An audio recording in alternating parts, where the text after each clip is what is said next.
હાલ ઉત્તરાયણને લઈને રાજકોટથી દુઃખદ સમાચાર સામે આવી રહ્યા છે। રાજકોટમાં ઉત્તરાયણનો તહેવાર ઘાતક બન્યો છે। દોરીથી 10 લોકોના ગળા કપાયા છે, જ્યારે શહેરમાં 21 અકસ્માતની ઘટના બની છે। શહેરમાં અનેક જગ્યાએ અઘટિત બનાવો બનતા ઇમરજન્સી સેવા માટે 108 એમ્બ્યુલન્સ સતત દોડી રહી છે।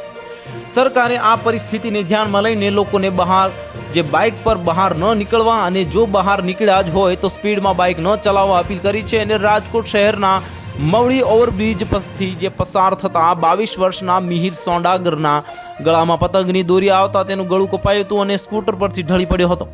આ ગળામાંથી લોહી વહેતું જોતા લોકોએ તેને હોસ્પિટલમાં ખસેડ્યો હતો। લોહી વધારે પડતું જે વહી જવાને કારણે યુવાનનું ઓપરેશન કરવામાં આવી રહ્યું છે અને યુવાનની હાલત હાલમાં ગંભીર છે અને મકર સંક્રાંતિ આવતા આવી ઘટનાઓમાં વધારો થઈ રહ્યો છે। પણ આ કિસ્સામાં જે ગંભીર બાબત એ છે કે યુવાનનું લોહી વહી રહ્યું હતું। એક જાગૃત નાગરિક ત્યાં પહોંચ્યા એટલે તેમણે 108ને જાણ કરી હતી અને સાથે જ તેને ખાનગી હોસ્પિટલમાં લઈ જવાયો હતો। મવડી બ્રિજ પર બનેલી ઘટનામાં તપાસ કરતા સમાજમાં ખરેખર જાગૃતિ કેટલી લાવવાની જરૂર છે તે પ્રકાશમાં આવ્યું છે। એક યુવાન લોહીથી લથબથ હાલતમાં તરફડિયા મારી રહ્યો છે અને તેઓ 108ને ફોન આવ્યો હતો। તો હાલ માટે આટલું જ। મળીશું નવી અપડેટ સાથે। જો તમને અમારા વિડીયો પસંદ આવતા હોય તો વિડીયોને લાઇક કરી દેજો, ચેનલને સબસ્ક્રાઇબ કરી બાજુમાં આવેલા બેલ આઇકનને દબાવી દો, જેથી તમને આવા સમાચારની અપડેટ મળતી રહે।